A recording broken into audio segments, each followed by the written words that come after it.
నేను నా పరిసరాల పరిశుభ్రత కొరకు ప్రతిరోజు కొంత సమయం కేటాయిస్తానని నా వంతు కృషిగా స్వచ్ఛత కార్యక్రమాల కొరకు శ్రమదానం చేసి పరిశుభ్ర ఆంధ్రప్రదేశ్ సాధించే సంకల్పానికి కట్టుబడి ఉంటానని ఈరోజు పరిశుభ్రత గురించి నేను వేసిన ఈ ముందడుగు ఆంధ్రప్రదేశ్ రాష్ట్రాన్ని శుభ్రపరచడంలో సహాయం చేస్తుందని నమ్ముతూ ఈ రోజు నుండి నా తోటి వారికి స్వచ్ఛమైన మరియు పచ్చదనం పెంపొందించేందుకు అలాగే గ్రీన్ ఎనర్జీపై అవగాహన కల్పించే దిశగా ప్రయత్నం చేస్తానని మన ఆంధ్రప్రదేశ్ను స్వచ్ఛాంధ్రప్రదేశ్గా తీర్చిదిద్దేటట్లు నా వంతు కృషి చేస్తానని ప్రమాణం చేస్తున్నాను. నేను వివిధ సమయాల్లో వివిధ విషయాలు టేకప్ చేశాను. ఈరోజు నేను రైతు బజారుకి వెళ్ళాను. రైతు బజార్లు నేనే పెట్టాను. 1999లో పెట్టాను.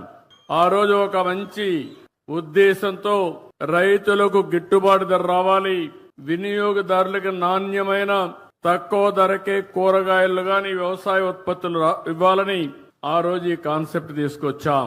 దీనికోసమే పల్లె వెలుగనే పేరుతో ఆర్టీసీ బస్సులు కూడా తీసుకొచ్చాం. వెనక సీట్లన్నీ కూడా ఖాళీ చేపించి అవన్నీ రిమూవ్ చేసి నేరుగా కూరగాయలు అందులో వేసుకుని తెల్లవారితో ఫస్ట్ అవర్ లో రైతు బజార్ దగ్గర తీసుకొచ్చి వదిలిపెట్టేవాళ్ళం. దానివల్ల చాలా మంది రైతులు మధ్య దళారులు లేకుండా వాళ్ళంతా వాళ్ళ యొక్క పండించిన పంటలు అమ్ముకునే పరిస్థితికి వచ్చారు. ఇంకో పక్కన ఎవరైతే వినియోగదారులు ఉన్నారో వాళ్ళంతా నేరుగా రైతు బజారుకి వెళ్తే నాణ్యమైనటువంటి సరుకులు దొరికేటివి, ఫ్రెష్ గా వెజిటబుల్స్ ఉండేటివి. అలాంటిది ఆ కాన్సెప్ట్ మీరు చూస్తే ఈ రోజు 125 రైతు బజార్లే మన దగ్గరున్నాయి. కానీ కారణాలు ఏదైనా కావచ్చు, కానీ కాలక్రమేణా దీనిపైన శ్రద్ధ పెట్టలేకపోయారు. ఈ రోజు నేను చూశాను, ఏదైతే ఇక్కడ చూసిన రైతు బజార్ని ఒక ఆదర్శంగా తయారు చేస్తాను. పక్కన భూమి ఉంది, 6 కోట్ల రూపాయలు శాంక్షన్ చేసి 1 సంవత్సరం లోపల అండర్ గ్రౌండ్ పార్కింగ్ కూడా పెట్టి ఒక బెస్ట్ రైతు బజారుగా తయారు చేసే బాధ్యత ఈ ప్రభుత్వం తీసుకుంటామని చెప్పి కూడా నేను మీకు తెలియజేస్తున్నా. ఇప్పుడు సబ్జీ కూలర్లు కూడా వచ్చాయి. ఒకప్పుడు ఎన్నో కష్టాలు పడేవాళ్ళం. కరెంటు కూడా అవసరం లేకుండా సబ్జీ కూలర్లో పెడితే మనం ఏ విధంగా పెడతామో అంత ఫ్రెష్ గా కూడా ఉంటాయి. అంటే ఇలాంటి రైతు బజార్లని ఇప్పుడు 125 ఉన్నాయి. 175 నియోజకవర్గాలకి 175 రైతు బజార్లు పెట్టే బాధ్యత ఈ ప్రభుత్వం తీసుకుంటామని చెప్పి కూడా నేను మీకు తెలియజేస్తున్నా. నేను ఒకటే ఆలోచిస్తున్నాను, రైతులకు గిట్టుబాటు ధర రావాలి, వినియోగదారుడికి సరస ఇన్ఫ్లేషన్ పెరగకుండా వీలైన తక్కువ ధరకి నిత్యావసర వస్తువులు కొనే అవకాశం ఇవ్వాల్సిన అవసరం ఉంది. ఇంకా ఒకప్పుడైతే నేను హార్టికల్చర్ డిపార్ట్మెంట్ ద్వారా మొబైల్ రైతు బజార్లు కూడా పెట్టాం.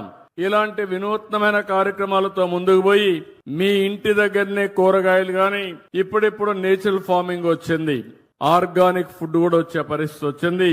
అవన్నీ కూడా ఏం చేయాలో చేస్తామని చెప్పి కూడా నేను మీకు తెలియజేస్తున్నా.